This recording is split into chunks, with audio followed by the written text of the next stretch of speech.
அதிமுகவிலிருந்து செங்கோட்டையன் எஸ்பி வேலுமணி திடீர் நீக்கம். எடப்பாடி திடீர் நடவடிக்கை. அதிர்ச்சியில் அதிமுக தொண்டர்கள். தமிழ்நாட்டின் கடந்த 2021 சட்டமன்ற தேர்தலில் அதிமுகவுடன் பாஜக கூட்டணி அமைத்தது. அப்போது பாஜக மாநில தலைவராக இருந்த அண்ணாமலை தொடர்ந்து அதிமுகவின் தலைவர்களை கடுமையாக விமர்சித்ததால் கூட்டணிக்குள் விரிசல் ஏற்பட்டிருந்தது. இதனைத் தொடர்ந்து கூட்டணியில் இருந்து விலகிக் கொள்வதாக எடப்பாடி பழனிசாமியும் அறிவித்தார். மேலும் ஒருபோதும் பாஜகவுடன் அதிமுக கூட்டணி அமைத்து கொள்ளாது என்றும் திட்டவட்டமாக தெரிவித்திருந்தார் என்பதும் குறிப்பிடத்தக்கது. பிறகோ அதிமுக கூட்டணி இல்லாமல் தேர்தலை சந்தித்தது தோல்வியடைந்தது. மேலும் இந்த சூழ்நிலையில் வரும் 2026 சட்டமன்ற தேர்தலுக்காக அதிமுகவுடன் மீண்டும் கூட்டணி அமைக்க பாஜக வியூகம் வகுத்ததும் உண்மைதான். இதற்காக எடப்பாடி பழனிசாமி டெல்லி சென்று மத்திய உள்துறை அமைச்சரான அமித்ஷாவை சந்தித்து பேசி கூட்டணியை உறுதி செய்துள்ளார். மேலும் இதனைத் தொடர்ந்து கடந்த ஏப்ரல் மாதம் மத்திய உள்துறை அமைச்சர் அமித்ஷா சென்னை வந்திருந்தார். அப்போது ஆடிட்டர் குருமூர்த்தி மற்றும் எடப்பாடி பழனிசாமியை சந்தித்து பேசியிருக்கிறார்.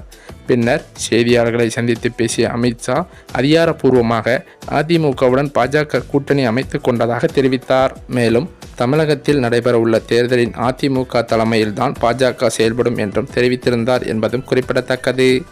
தொடர்ந்து கூட்டணியில் சலசலப்பு ஏற்படாத வண்ணம் தேர்தல் பணிகள் நடைபெற்று வருகிறதாம். இந்த சூழ்நிலையில்தான் அதிமுகவின் அமைப்புச் செயலாளரான அன்வர் ராஜா தெரிவித்துள்ள கருத்து கூட்டணியில் சலசலப்பை ஏற்படுத்தியுள்ளது. இதுகுறித்து தமிழ்நாட்டிற்கு அளித்துள்ள பேட்டியில் கூறியிருப்பதாவது: தமிழ்நாட்டில் பாஜகவானது துடித்து வருகிறது. இந்த எண்ணம் ஒரு காலம் நடக்காது என்று கூறியிருக்கிறார். மேலும் தற்பொழுது அதிமுகவுடன் பாஜக கூட்டணி சேர்ந்துள்ளதால் சிறுபான்மையின மக்களின் வாக்குகள் பெரும்பாலும் கிடைக்க வாய்ப்புகள் இல்லை. அதே சமயம் அதிமுகவின் வாக்குகள் குறையக்கூட வாய்ப்பில்லை என்றும் கூறினார். மேலும் தமிழ்நாட்டின் கூட்டணி ஆட்சி அமைக்க எடப்பாடி பழனிசாமி எதிர்ப்பு தெரிவித்தால் செங்கோட்டையன் வேலுமணியை வைத்து பாஜக ஆட்சி அமைக்க திட்டமிடுமா என்ற கேள்வி எழுப்பப்பட்டது. அதற்கும் சலிக்காமல் பதிலளித்த அன்வர் ராஜா அவர்கள் அந்த தகவலானது அதனை தவறு பொடியாக்கும் என்றும் கூறினார்.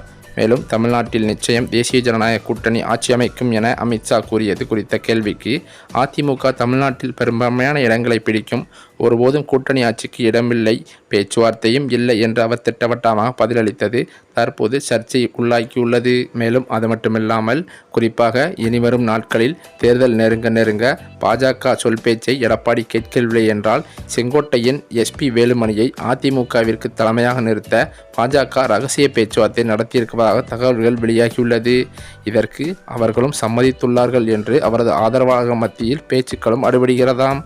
இந்த தகவலை தெரிந்து கொண்ட எடப்பாடி கடும் அதிருப்தியில் இருப்பதாகவும் சொல்லப்படுகிறது. இதன் காரணத்தினால் விரைவில் அதிமுகவிலிருந்து செங்கோட்டையன் மற்றும் எஸ்பி வேலுமணியை வெளியேற்ற வேண்டும் என்ற முடிவில் எடப்பாடி பழனிசாமி ஆலோசனை நடத்தி வருவதாகவுமே சொல்லப்படுகிறது.